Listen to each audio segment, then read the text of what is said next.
దాన్ని ఇక్కడికి తీసుకొని వచ్చి ఉంటున్నాడు. ఎంతమంది మరి ఈరోజు వాక్యాన్ని వినుటకు, ప్రార్థించి గ్రహించుటకు, దానిని మరి ప్రకారముగా నడుచుకొనుటకు ఇప్పుడు ఇక్కడ ఉంటున్నారు? ఎంతమంది వచ్చి ఉంటున్నారు? హృదయపూర్వకంగా చెప్పండి. ప్రార్థన ప్రాముఖ్యమైనది. దేవుని వాక్యము ఎంతో బలమైనది.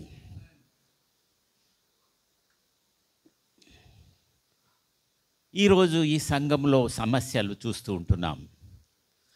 నేను ఒక చిన్న సమస్య, అది జోక్ లాగా నిజంగా జరిగింది. న్యూజిలాండ్లో ఒక వ్యక్తి ఒక పెద్ద ఇన్స్టిట్యూషన్లో పనిచేస్తున్నాడు.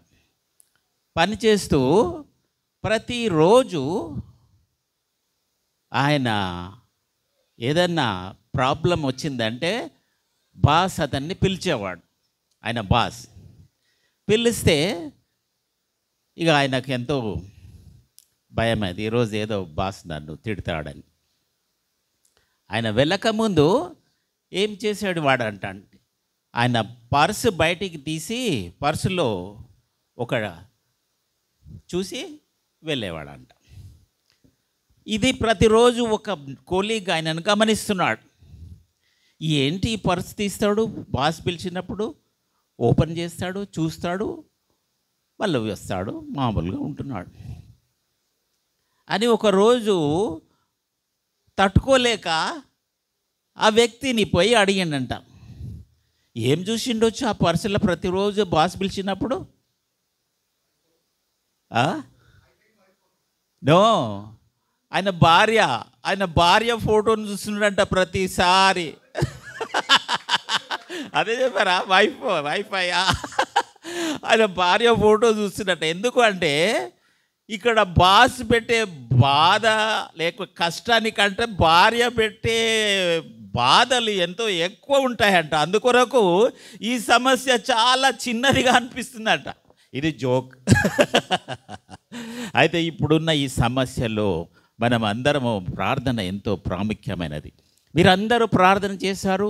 మేము కూడా ప్రతిరోజు, నేను, మా brother Lemuel, pastor Madhu, pastor Abraham, మా ఫ్రెండ్ పాస్టర్ జంగారెడ్డి 3 రోజులు ప్రతి దినము 11 గంటల నుంచి 2 గంటల వరకు హెబ్రోన్లోకి పోయి కూర్చొని ప్రార్థన చేస్తూ చేస్తూ చేస్తూ ఉంటున్నాం. మరి సాయంత్రం రాత్రి పూట లేచి పాస్టర్ ప్రేయర్ చేస్తూ ఉంటాడు. ఒక విషయం చెప్పిండు పాస్టర్, ఒక సంఘానికి కాపరిగా ఉండాలంటే నిజంగా నేను కూడా చాలాసార్లు కాపరిగా ఉండాలని కోరుకున్నా, కానీ దేవుడు నన్ను ఆ విధంగా ఏర్పాటు చేసుకోలేదు.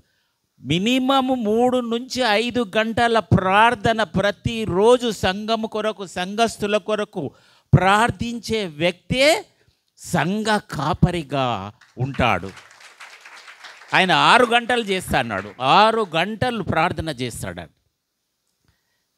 ప్రార్థన వలన ఎంతో ప్రాముఖ్యమైగా ఉంటుంది.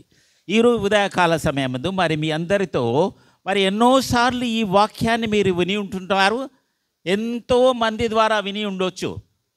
అయితే ఇది ఒక కొత్త రీతిగా మనతో మాట్లాడాలనే ఉద్దేశంతో మార్కు సువార్త 4వ అధ్యాయము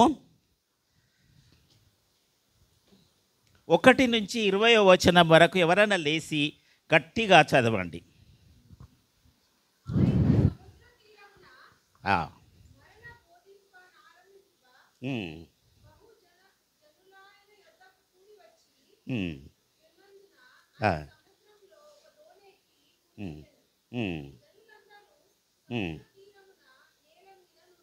అవును.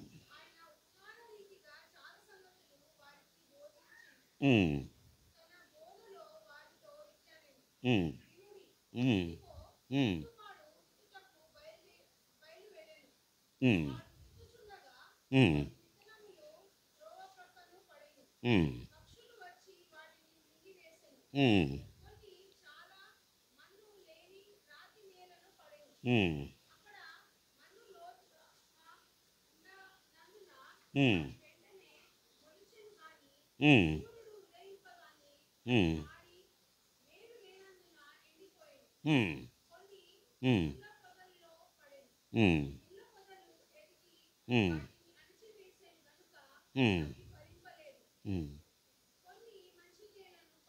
ఉమ్, ఉమ్, ఉమ్.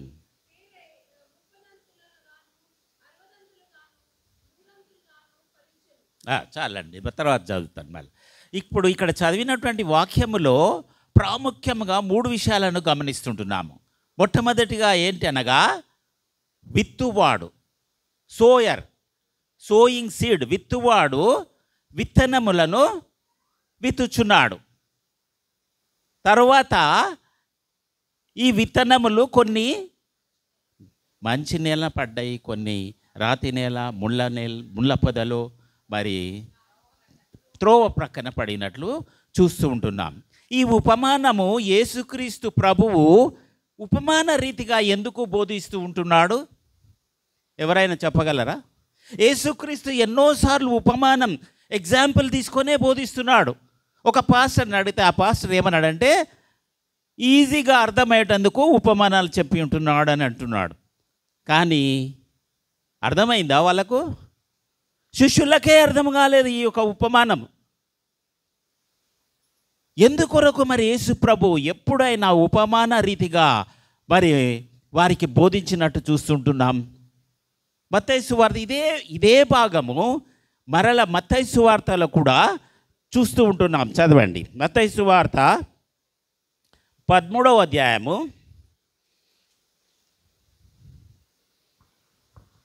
10వ వచనం చదవండి. తరువాత శిష్యులు వచ్చి నీవు ఉపమాన రీతిగా ఎందుకు నువ్వు వారితో మాట్లాడుచున్నావు? ఎవరితో మాట్లాడుతున్నాడండి? ఎవరితో మాట్లాడుతున్నాడు? ప్రజలందరితోనే మాట్లాడుతున్నాడు. ఈ శిష్యులు అడుగుతున్నారు యేసు ప్రభును, యేసయ్య నీవు ఎప్పుడు మాట్లాడినా ఉపమాన, చదవండి, ఎందుకు?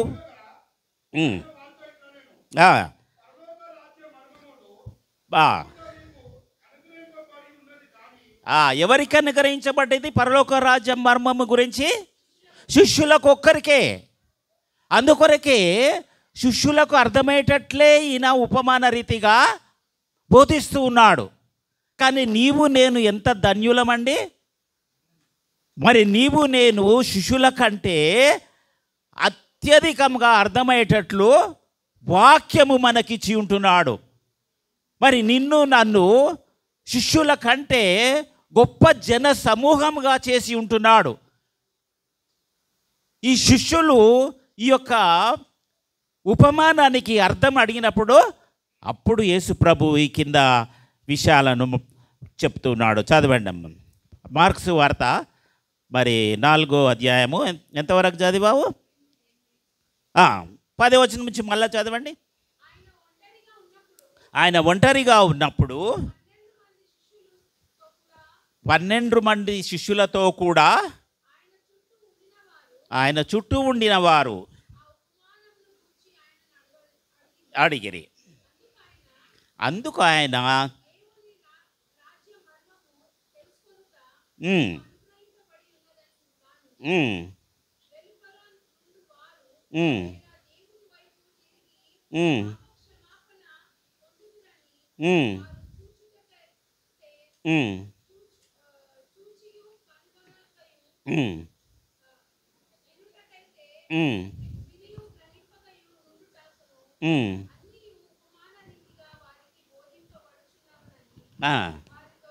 ఎందుకు చెప్పాడట్లా?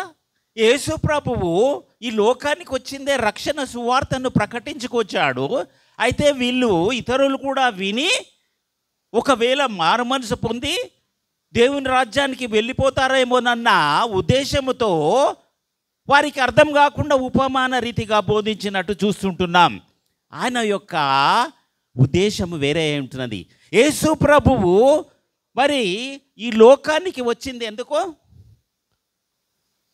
ఈ లోకానికి ఎందుకు వచ్చాడండి? రక్షణ కొరకు. రక్షణ ఏ విధంగా తేవాలని? చనిపోవాలా, సిలువపై మరణించాలా, చనిపోవాలా, పాతి పెట్టబడాలా, తిరిగి లేవాలా. అది ఆయన యొక్క ప్రణాళిక అయి ఉంటున్నది. కాబట్టి ఒకవేళ ఈ ఉపమానం వాళ్ళకి అర్థమైతే వారు స్ట్రేట్ అవే మరి పరలోకానికి వెళ్తారేమో అని ఉపమాన రీతిగా బోధించినట్లు నేను గ్రహించి ఉంటున్నాను. చదువుతూ ఉండగా నాకు ఈ యొక్క మరి సత్యాన్ని బయలుపరిచినట్టు నేను చూస్తుంటున్నాను. యేసు ప్రభు రక్షణ మార్గాన్ని చూపించుటకు ఆయన ప్రవక్తల ద్వారా ప్రవచించినటువంటి వాగ్దానాలు నెరవేరుటకు, అప్పుడే నీకు నాకు రక్షణ మార్గము చూపించగలడనే ఉద్దేశంతో ఈ యొక్క ఉపమానము అందరికీ అర్థమయ్యేలాగా చెప్పి ఉంటుంది. ఈరోజు మరి ఈ ఉదయకాలం ఇక్కడ కూర్చున్నటువంటి విశ్వాసులమైనటువంటి మనము, విత్తువాడు విత్తనములు విత్తుచూ పోతున్నాడు. విత్తువాడు ఎవరు? దేవుడు, పరిశుద్ధులు, లేక ప్రతి విశ్వాసి కూడా విత్తువాడే. నీవు నేను విత్తనాలను విత్తుచూ పోతూ ఉండాలా. అవి కొన్నిసార్లు ముళ్ళ పొదల పడవచ్చు, నేలపైన పడవచ్చు, రాతి నేలన పడవచ్చు, త్రోవ పక్కన పడవచ్చు. అయితే ఈ విత్తనం అనేది ఏంటిది? వాక్యము. ఈ వాక్యమును నీవు నేను, మా బ్రదర్ చెప్పాడు ఇప్పుడు, నేను పాస్టర్గా కావాలని కోరుకున్నా, కానీ దేవుని చిత్తం అది కాదు, నేను ఎవాంజలిస్ట్గానే ఉండాలని అనుకున్నాడు. ఎవాంజలిజం అంటే ఏందండి? ఎవాంజలిజం తెలుగులో సువార్తను ప్రకటించేవాడు లేక మత ప్రచారకుడు అని తెలుగులో ఉన్నది. అది ఈరోజు ఇక్కడ చెప్తే మన ఈపులు పలుకుతాయి కదా. మత ప్రచారకుడు వచ్చిండు అంటే సువార్తికుడు అని చెప్పవచ్చు. గాస్పల్ అంటే ఏంది? Good news. యేసు ప్రభు మన కొరకు మరణించిండు, తిరిగి లేచిండనే సువార్తను కొరకై నీవు నేను ఏర్పాటు చేసుకొనబడి ఉన్నాము. మరి ఈ సువార్తను ఏ విధంగా ప్రకటించవచ్చు? ఈ విధంగా నిలబడి, పుల్పీట్ మీద నిలబడి సువార్తను ప్రకటించవచ్చు, లేదా స్ట్రీట్లో నిలబడి ప్రకటించవచ్చు, లేదా నీ ఇంటి పక్కల ఎవరైనా నీ స్నేహితులు ఉంటే వారికి నీ సువార్తను చెప్పొచ్చు. నీవు ప్రయాణం చేస్తూ ఉన్నావు, బస్సులో నీ ప్రక్కల కూర్చున్నప్పుడు మెల్లగా స్టార్ట్ చేయండి. మెల్లగా అదే సువార్త. నీవు పుల్పిట్ మీద నిలబడి మైక్ పట్టుకొని ప్రార్థించి పెద్దగా అరిసి నాలాగా చెప్తేనే సువార్త కాదండి. చిన్న మాటల ద్వారా, చిన్న ఇంట్రడ్యూస్ చేసుకొని నువ్వు ఒకతో మాట్లాడడం వలన ఆయనను నీవు మార్చిన వాడవైతావు. అది నీకు నాకు ఆ యొక్క ఆధిక్యత, లేకుంటే ఆ యొక్క భారము, లేకుంటే ఆ యొక్క శక్తి మనకు అనుగ్రహించి ఉంటున్నాడు. మరి కొన్నిసార్లు మనం ఈ విత్తనము విత్తినప్పుడు కొన్ని నేలపైన పడినప్పటికీ మనము నిరాశపడకూడదు. విత్తనము విత్తుతూనే ఉండాలి. అదే యేసు ప్రభు చేసినటువంటి పని అయి ఉంటున్నది. ఎప్పుడైతే నీవు ఇది విడవకుండా గివ్ అప్, కొన్నిసార్లు మా బ్రదర్ అన్నాడు, నేను ఈ సంఘాన్ని విడిచిపెట్టిపోతా అనిపించింది. Do not give up. ఇది నీవు దేవుడు ఏర్పాటు చేసుకున్న సంఘము. నిన్ను 25 సంవత్సరాల నుంచి నిన్ను వాడుకుంటున్నాడు, భారముతో ప్రేయర్ఫుల్గా వాడుకుంటున్నాడు. సంఘంలో ప్రత్యేకంగా సమస్యలు వస్తూ ఉంటాయి. అది ఎందుకు వస్తున్నాయంటే, సంఘములో నేను ఈ ఉదయకాలము పాటలు పాడుతుండగా శామ్యుయల్ బ్రదర్ అన్నాడు, ఒక విధమైన ఉజ్జీవము, ఒక పరిశుద్ధాత్మ నడిపింపు సంఘములో చూస్తూ ఉంటున్నాను. నేను చాలా కాలం క్రిందట మెడ్రాస్లో, చెన్నైలో ఒక కన్వెన్షన్కి వెళ్ళి ఉంటున్నాను. అది పెంటకోస్టల్ కన్వెన్షన్ చెన్నైలో 2014లో నాకు చాలా జ్ఞాపకం. అక్కడ దగ్గర కొన్ని వేల మంది, హెబ్రోన్ కంటే ఎక్కువ మంది వస్తారు. 7 రోజులు అక్కడ కన్వెన్షన్ జరుగుతుంది. వారికి ఫుడ్, అకామిడేషన్ అంతా ఫ్రీ. అయితే పరిశుద్ధాత్ముడు అక్కడ మరి వాడబడుతున్నప్పుడు, ప్రజలలో పాటలు పాడుతున్నప్పుడు, లిటరల్లీ నేను చూశాను, ఇట్లా జంప్ చేస్తున్నారు, ఎగురుతున్నారు. పరిశుద్ధాత్మ పావురం వలె పరిశుద్ధాత్మ వారి పైకి వచ్చినప్పుడు వారికి గంతులు వేస్తూ ఆనందముతో, అదే విషయాన్ని నేను ఇక్కడ గమనించి ఉంటున్నాను. ఇక్కడ ఉన్నటువంటి ప్రియమైన దేవుని పిల్లలారా, మీరు దేవుడు ఏర్పాటు చేసుకున్న సంఘము. చాలాసార్లు మనం అనుకుంటుంటాము, నేను కూడా చాలాసార్లు ఒక సంఘాన్ని నుంచి ఇంకో సంఘానికి వెళ్ళాలని ఆశపడేవాడిని. ఇక్కడ నిన్ను పాతి పడ్డవాడివి నీవు. ఈ సంఘం నుంచి పీకేసి మొక్క, లేకుండా ఒక మొక్క ఉన్నది అనుకోండి, ఆ మొక్కను పీకేసి ఇంకొక దగ్గర నాటితే అదేమవుతుంది, కొంచెం పెరుగుతుంది.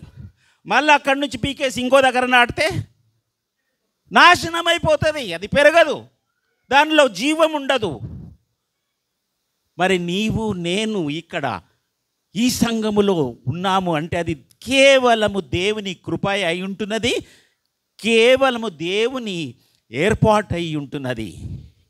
హల్లెలూయా, హల్లెలూయా. మరి నీవు ఒకవేళ ఈ సంఘము నుంచి వెళ్ళాలనుకుంటే, పెద్ద పెద్ద సంఘాలు, ఒక వీడియో చూశాను. ఆ వీడియోలో ఏందయ్యా నీవు అక్కడ పోవచ్చు కదా పెద్ద సంఘానికి, అక్కడ మంచిగా పాటలు మంచిగా వాక్యాన్ని వింటావు అంటే, ఆయన ఏం చెప్పాడంటే, నా కొరకు ఆయన చర్చ అయిపోయినాక పాస్టర్ వచ్చి ప్రార్థన చేస్తాడా? అంతమంది జనాంగములు, వేల మంది సభ్యులు ఉన్న వాళ్లకు ఒక పాస్టర్ ప్రతిరోజు పోయి ప్రేయర్ చేయగలడా? చేయలేడు. చిన్న సంఘములో ఉన్నందువలన మనకు ప్రయోజనం ఏంటంటే, నీ సమస్యలకు నీ బాధలకు ఒక వ్యక్తి ప్రార్థన ప్రాముఖ్యమైనది, ఎంతో ఇంపార్టెంట్ అయినది. కాబట్టే నన్ను లేక మిమ్మల్ని అందరినీ ఈ సంఘంలో ఉంచి ఉంటున్నాడు. ఎన్నో అద్భుత కార్యాలు జరిగినట్లు నేను చూస్తూ ఉంటున్నాను. మరి అటువంటి మంచి సంఘాన్ని వదిలిపెట్టి పోవాలనుకుంటున్నావా? ఈరోజు ఎంతమంది పోవాలనుకుంటున్నారు? ఎంతమంది ఉండాలనుకుంటున్నారు? ఎవరి చేతులు ఎత్తలేరు. Praise God, praise God. Thank you. దేవుడు ఉంచిన సంఘములో నీవు స్థిరపడాలా. అప్పుడు నీవు మంచి నేలబడిన విత్తనము వలె ఫలిస్తావు. 30 అంతలుగాను, 60 అంతలుగాను, 100 అంతలుగాను ఫలిస్తావు. ఏ విధముగా ఫలిస్తావు? యేసు ప్రభు శిష్యులకు ఒక కమిషన్ చేశాడు. ఆఖరి కమాండ్ యేసు ప్రభు శిష్యులను ఏమని అడిగాడండి? మత్తయి సువార్త 28వ వచనం, 28వ అధ్యాయం 18వ వచనం నుంచి చదవండి. అయితే యేసు వారి యొద్దకు వచ్చి, పరలోకమందును భూమి మీదను నాకు సర్వాధికారము ఇవ్వబడి ఉన్నది. కాబట్టి మీరు ఎవరండి? శిష్యులకు చెప్తున్నాడు. సార్, సమస్త జనులను శిష్యులుగా చేయుడి, తండ్రి యొక్కయు కుమారుని యొక్కయు పరిశుద్ధాత్మకయు నామములోనికి వారిని బాప్తిస్తం ఇచ్చుచు, మీరు ఏ సంగతులను ఆజ్ఞాపించితేనో వాటి అన్నిటినీ గైకొనవలనని. మరి చూసారా, యేసు ప్రభు ఇది కమిషన్ చేశాడు. అంటే వారిని ఎన్నుకొన్నాడు శిష్యులను. ఏమంటున్నాడు? మీరు వెళ్ళి సువార్తను ప్రకటిస్తూ ఇతరులను ఏం చేయాలంట? విశ్వాసులుగా చేయాలా? శిష్యులుగా చేయాలా? అది ఆ శిష్యులు ఏమైంది? మొట్టమొదట మనకు ఎవరు వచ్చారు ఇండియాకు? శిష్యుడు తోమా వచ్చాడు. మరి భారతదేశానికి మొట్టమొదట సువార్తను తీసుకొచ్చిన వారు ఎవరనగా యేసుక్రీస్తు శిష్యుడైనటువంటి తోమా. అపనమ్మకమైనటువంటి తోమా, నమ్మనైనటువంటి తోమా ఒక ప్రశ్న అడిగాడు ఆయనను. యేసు ప్రభువులు ఆయనతో ఉన్నప్పుడు, యేసు ప్రభువు నీవు చనిపోతూ ఎక్కడ వెళ్తున్నావయ్యా? నీవు వెళ్తే మరి మా సంగతి మేము ఎట్లా రావాలా నీ దగ్గరికి అంటే ఏం చెప్పాడు? యేసు నేనే మార్గమును సత్యమును జీవమును, నా ద్వారానే తప్ప. ఈ వాక్యాన్ని సువార్త ప్రకటించేటప్పుడు అందరము వాడతాము. ఇది ఎవరి ద్వారా తెలుపబడ్డది? ఒక తోమ అడిగిన ప్రశ్న ద్వారా, ఆయన డిసైపుల్ ఒక శిష్యుడు అడిగిన ప్రశ్న ద్వారా ఆయన మార్గాన్ని కనుక్కుంటున్నాం మనము. యేసు నేనే మార్గమును సత్యమును జీవమునై ఉంటున్నాను, నా ద్వారానే తప్ప ఎవడును పరలోకానికి రాడు, ఎవడు రాడు. ఇది ఛాలెంజ్. ఏ మనుషుడు గోరి టు ద గాడ్. ఆమేన్. అక్కడ మార్గము మూయబడి ఉండొచ్చు, దేవుడు ఇంకొక మార్గం ఇంకొక స్థలాన్ని మనకు చూపిస్తూ ఉంటాడు. కాబట్టి విశ్వాసులమైన నిరుత్సాహ డిస్కరేజ్మెంట్ అనేది మనలో రాకూడదు. మరి విశ్వాసులమైనటువంటి మనము ఈ విధంగా మరి సువార్తను ప్రకటిస్తూ ఉన్నట్లయితే, ఏ విధముగా సువార్తను మరి దేవుని వాక్యములో ఒకటి చక్కగా రాసి ఉంటున్నది, కోత విస్తారమై ఉంటున్నది కానీ పనివారు కొద్దిమందే, ఉన్న కొద్దిమందిని కూడా తీసిపడేయాలని చూస్తున్నారు. పనివాళ్ళను కూడా మనము మీరు చేయాలా, దేవుణ్ణి మీరు సువార్తను ప్రకటించాలా. కానీ దేవుని పిలుపు నీలో ఉంటేనే.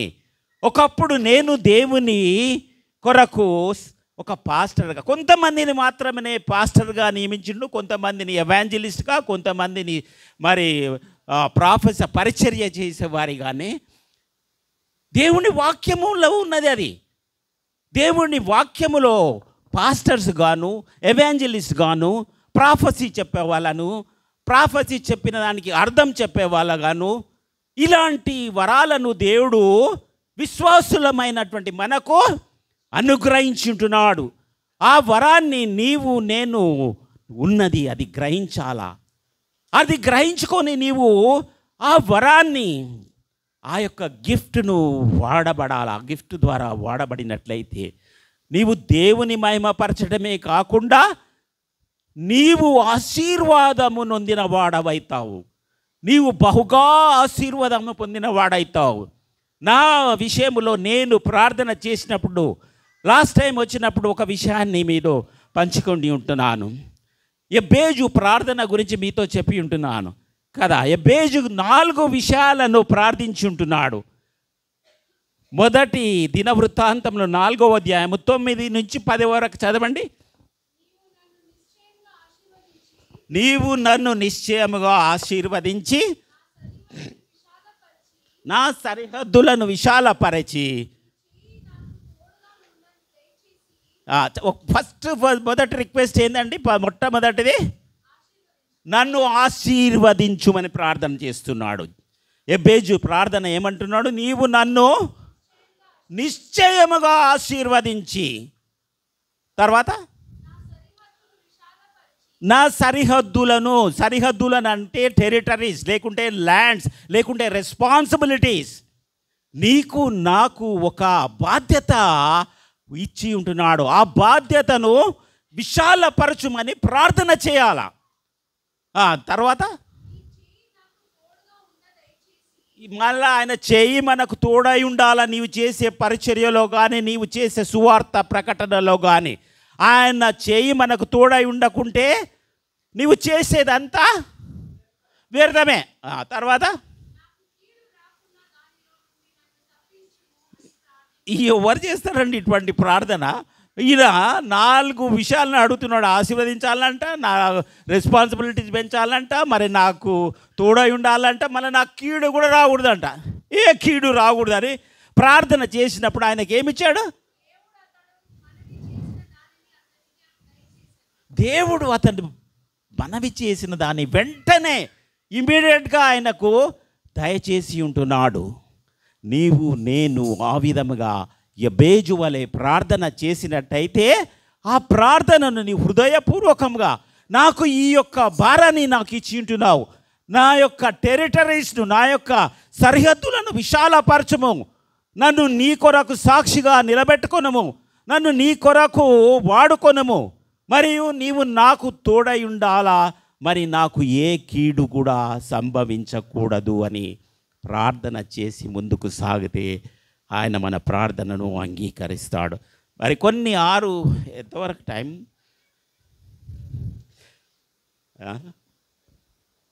11:30 అయిపోయింది. ఒక చిన్న 3-6 విషయాలను చెప్పి ముగిస్తాను. మరి ఈ సువార్త ప్రకటించేది నేను నేర్చుకున్నాను. మా బ్రదర్ చెప్పాడు కదా, 3 వారు స్కూల్ ఆఫ్ ఎవాంజలిజంలో మాకు సువార్తను ఏ విధంగా ప్రకటించాలా అనేది నేర్పించారు. ఆ విషయాన్ని చెప్పి మీకు ముగిస్తాను. 6 విషయాలు. ఒకటి, మనం ముందుగా ఏం చేయాలంటే దున్నాల. ఇప్పుడు భూమిని ఏం చేస్తాం? ముందు విత్తనం విత్తాలంటే దున్నాల, మెత్తగా చేయాల. దాన్ని భూమిని మెత్తగా చేసి దున్నిన తర్వాత విత్తనము విత్తాల. విత్తనము విత్తినట్టే అది భూమి పదునుగా అంటారు కదా, పదును చేయడం. విశ్వాసులమైనటువంటి మనము కూడా వాక్యాన్ని మరి పంచక ముందు ఏం చేయాలి? మనము దున్నబడాలి, ప్రార్థన చేయాలి ముఖ్యంగా. తర్వాత దేవుణ్ణి ఆరాధించాలా. తర్వాత ఇతరులతో స్నేహము చేసుకునేవాళ్ళ, ఫ్రెండ్స్ చేసుకోవాలా. అప్పుడు నీవు ఈ విత్తనము వారిలో విత్తినప్పుడు అది హృదయములో పని చేస్తూ ఉంటుంది. అప్పుడు ఇంకొకడు ఇప్పుడు విత్తనం విత్తిన తర్వాత ఏం కావాలా? దానికి నీరు పోయాల. నీళ్ళు పోయకుండా అది పెరుగుతుందా? పెరగదు. కొరింథీయులకు రాసిన పత్రిక 3వ అధ్యాయము 6వ వచనం చదవమ్మా.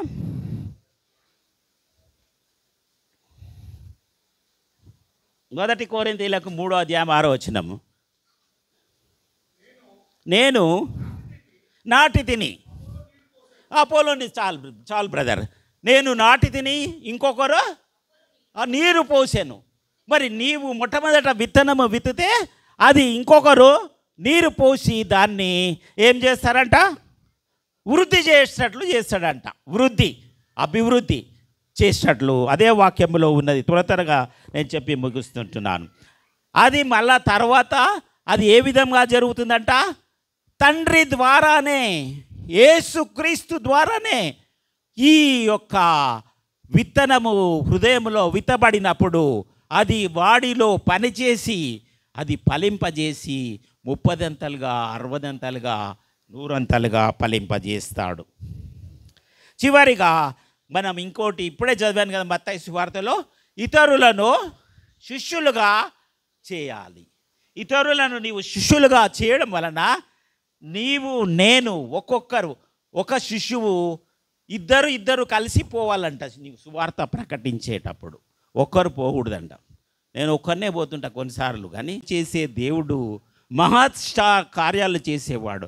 చివరిగా మరి సువార్తలో ముఖ్యంగా మీరు చేయాల్సిన పని ఏందనగా, ఈరోజు ఇక్కడ కూర్చున్న వారు సువార్తను విన్నారు. You have received the gospel. మనము దాన్ని హృదయంలోనికి తీసుకోవాలా. నీవు తీసుకున్నట్టయితే నీలో అది ఏం చేస్తుంది? పశ్చాత్తాపపడేటట్టు చేస్తుంది. Repentance. Receive the word of God and repent.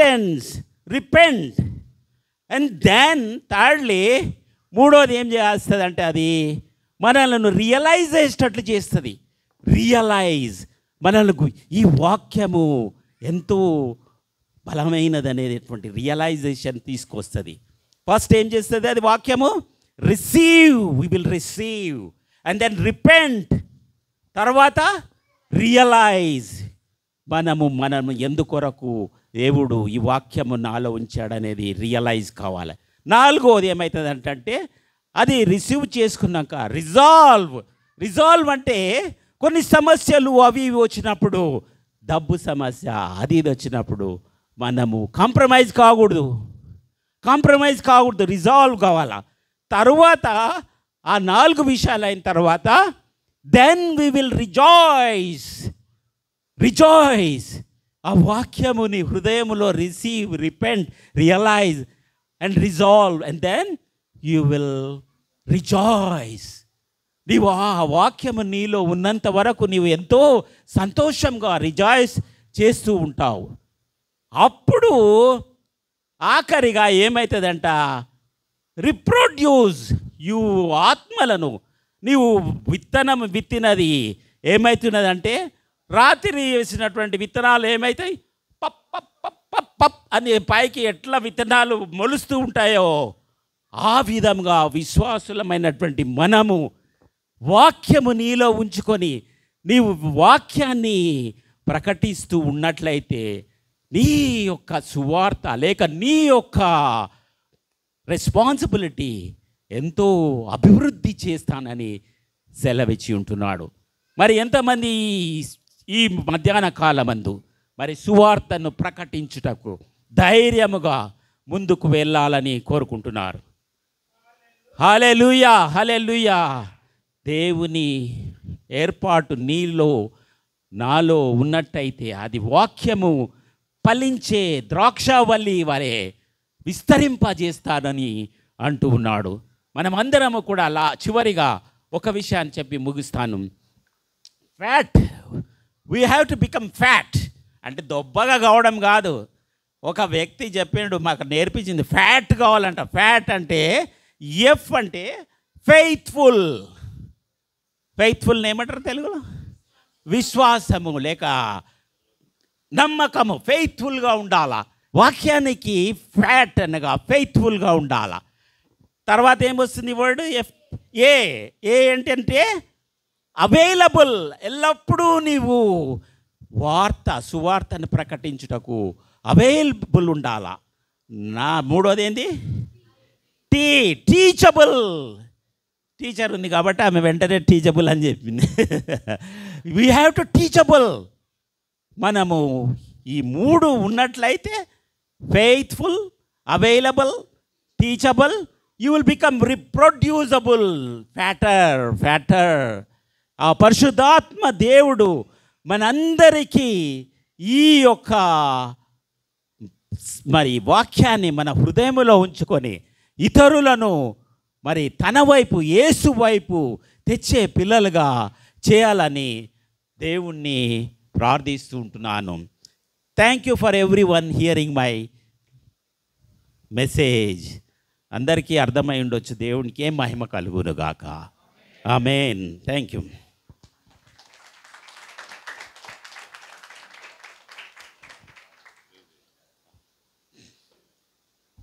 చిన్న ప్రార్థన చేసి ముగించుకుందాం. Gracious, loving Heavenly Father, we thank you and praise thee for this beautiful time given us. Thank you for each one of us who gathered here, Lord. Thank you for blessing us, each one of us, with your word, Lord. Your word is a powerful word, Lord. Yes, Lord, we trust in you. We believe in you. You have died on the cross, and you died, buried, and rose again. That is the good news, Lord.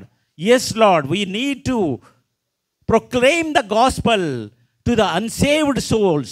Anoint us, Lord, with your Holy Spirit. Strengthen us with your mighty power.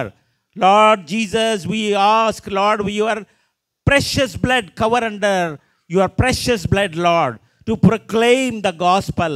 సువార్తను ప్రకటించుట కొరకు నీవు నీ యొక్క పరిశుద్ధాత్మ వరాన్ని మాతో కూడా ఎల్లప్పుడూ ఉండాలని ఎంతో హృదయపూర్వకంగా అడుగుచున్నాం ప్రభువా.